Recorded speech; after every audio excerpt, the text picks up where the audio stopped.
When you think about Spider-Man, which version comes to mind? Tobey Maguire's Spider-Man? Andrew Garfield's? Or Tom Holland's? The answer to that question often depends on your personal experience with the character, the decade you were born, and the version that made you fall in love with the character. However, based on those criteria, your answer will never settle the debate of who is the best Spider-Man between them, because you are giving a subjective answer. Since it's hard to separate personal feelings when answering these types of questions, I decided this question needs an objective answer. So in today's video, I'm going to analyze each version of the friendly neighborhood Spider-Man in various categories to finally settle the debate on who is the best cinematic Spider-Man and tell you objectively who the best Spider-Man is. And don't you dare stay upset with me, because I am only going to spit facts. Let's begin.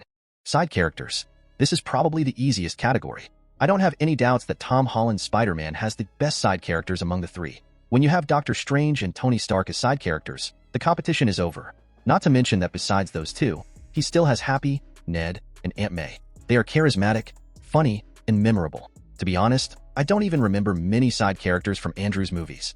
Besides Gwen, the other side characters didn't have much impact. They are not charismatic and are definitely forgettable. Tobey Maguire's Spider-Man does have a few interesting side characters like his best friend Harry and J. Jonah Jameson, but that's it. In terms of side characters, Tom Holland's Spider-Man completely overshadows the other two. First category victory goes to Tom Holland. Result: 0-0-1. Villains. I'm afraid that this category also doesn't have much discussion. Green Goblin and Dr. Octopus are clearly the best and most iconic Spider-Man villains in cinema. And not just among the Spider-Man villains, they are some of the best villains ever seen on the big screen. I kinda liked Electro, but he is just an okay villain. Yes, Mysterio and the Vulture are very good villains, with excellent development. They are definitely better than Andrew's villains. They were good villains, but definitely not on Dr. Octopus and Green Goblin's level. And as for the Lizard and Harry Osborn, it's better not to comment. Even despite the mess that Tobey Maguire's third film was, the villains in that movie are still far more iconic than the villains in Andrew Garfield's and Tom Holland's films. Green Goblin and Dr. Octopus are so well written, so charismatic, and so impactful. They are the types of villains that even Peter Parker fans like. I'm sorry Tom Holland and Andrew Garfield fanboys, but Tobey's Spider-Man wins in this category. 1-0-1. Spider-Man. Although I love all three versions when they put on their masks, I feel like one of them really stands out from the other two. As for Tobey Maguire, his Spider-Man is simply iconic. I love his suit, his fighting style, his presence, everything. He truly feels like a hero that can save everyone. But if we compare his Spider-Man version with the comics version, he is the furthest from the comics. He really doesn't have many similarities. He doesn't have web shooters, although I actually prefer Spider-Man without web shooters. But in fact, that is a characteristic of the comic book Spider-Man. And he also practically doesn't joke with the villains.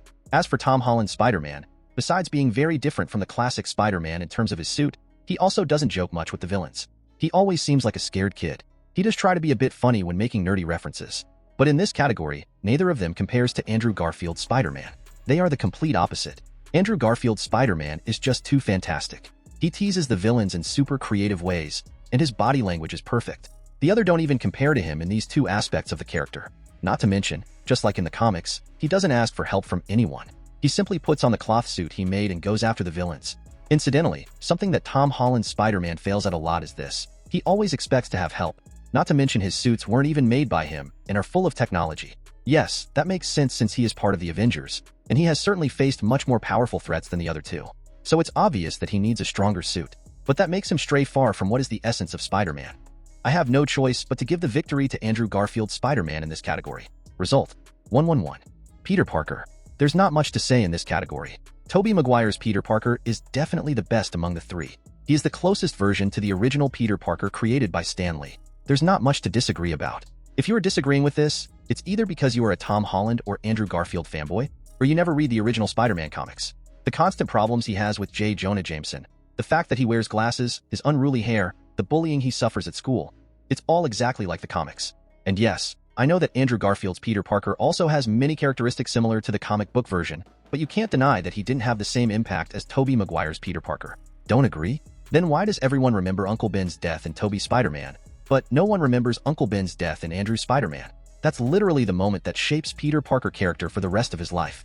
There's no comparison between the impact of Tobey's Peter Parker and Andrew's. As for Tom Holland's Peter Parker, despite the last film greatly elevating his version of both Peter Parker and Spider-Man, and even the death of Aunt May having much more impact than Uncle Ben's death in Andrew's version, his Peter Parker is still not on the same level as Tobey's. The truth is, he doesn't face many real problems like lack of money or school bullying as Tobey's did. I'm not saying that suffering more makes a better Peter Parker, but these real-life struggles are part of the character's DNA. The classic Spider-Man is constantly dealing with the weight of his choices, and Tobey's Spider-Man embodies that perfectly. The way his decisions as Spider-Man affect his life as Peter Parker, it's not even debatable. Oh, and everyone remembers Uncle Ben's speech to Tobey's Peter Parker. It was so iconic and impactful. That moment was what literally shaped Peter Parker character for the rest of the movies. Although I must admit that Tom Holland's Peter Parker in No Way Home had to make the most difficult decision ever made by a Peter Parker. Neither of the other two dealt with such a situation. But still, Tobey's Peter Parker was more consistent. He was an amazing Peter Parker since the first movie, so it wins overall. 2-1-1. Fights. When it comes to determining which Spider-Man has the best fights, there are a few factors to consider. Choreography, emotional impact, stakes, and innovation. Let's break it down. Tobey's fights are definitely the most iconic due to their pioneering role in modern superhero cinema. His battle with Green Goblin in Spider-Man and Dr. Octopus in Spider-Man 2 are standout sequences. These fights carry significant emotional weight, particularly his final battle with Harry Osborn in Spider-Man 3. Compared to more recent films, the choreography can feel less dynamic and fluid. But still, I think his fights are one of the best of all time, and still impress me even after 20 years. Andrew's Spider-Man showcases a more agile and acrobatic fighting style, which is closer to how Spider-Man fights in the comics. His fights, particularly against Electro in The Amazing Spider-Man 2, are visually impressive with lots of special effects. While visually stunning, some of his fights are not as memorable as Tobey's. They sometimes lack the emotional depth found in Tobey's battles. Tom's Spider-Man benefits from being part of the MCU, which allows for more innovative and diverse fight scenes, such as the airport battle in Captain America Civil War and the final battle in Spider-Man No Way Home. The stakes in Tom's fights are often higher due to the interconnected MCU storyline. His battle against Vulture in Spider-Man Homecoming and Mysterio in Spider-Man Far From Home are notable. The choreography is fluid and modern, making use of advanced CGI and practical effects. But Tom's Spider-Man relies too much on technology provided by Tony Stark, which detracts from the traditional Spider-Man experience. In short, Tobey Maguire has the most iconic and emotionally impactful fights. Andrew Garfield wins on agility and visually stunning sequences. Tom Holland wins on innovation, choreography, and high stakes within the MCU. But I have to pick one. So, Tobey Maguire wins due to the emotional impact of the fights, and for being the most memorable. 3-1-1. Movies.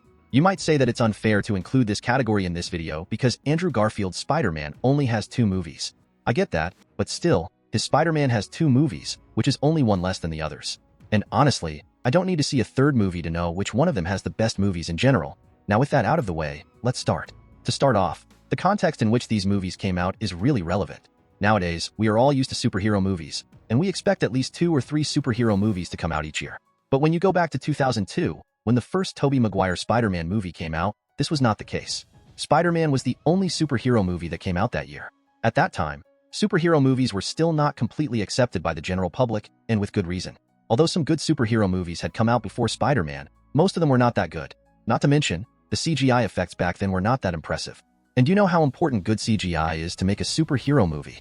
But that changed with Tobey Maguire's Spider-Man and the X-Men. These 2 franchises were the ones that started the superhero fever we have seen in the last 15 to 20 years. And do you know how much money this movie made?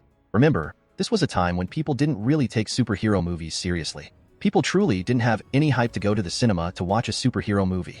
And despite that, this movie made almost $900 million, $821 million to be precise. The movie was also loved by critics, which was something that definitely wasn't normal at that time. This movie definitely changed the superhero genre forever. It was different from everything that had come out until then. And because of all this, Andrew Garfield's first film suffered a lot. Since he was the one who took on the mantle of Spider-Man after Tobey, he and his film were constantly being compared to Tobey and Tobey's first film. It's also worth remembering that this movie was released the same year the first Avengers movie premiered. So, not only was there the pressure to do better than Tobey's films, but it also had to compete with the MCU at the same time. It's no coincidence that Andrew Garfield's 2 Spider-Man movies have the lowest box office earnings of all the live-action Spider-Man movies.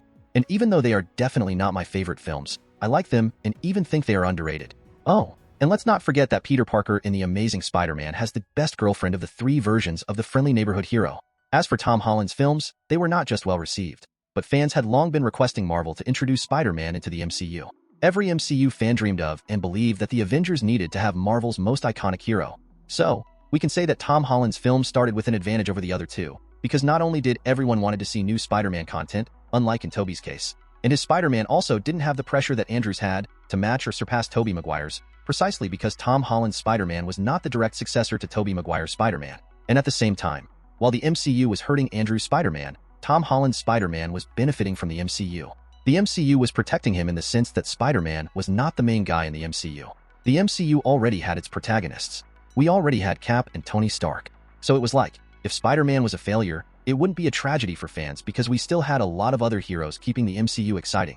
But this doesn't mean Tom Holland has the best movies. The first two Tom Holland Spider-Man movies are more childish compared to the movies of Andrew and Tobey, especially the first one.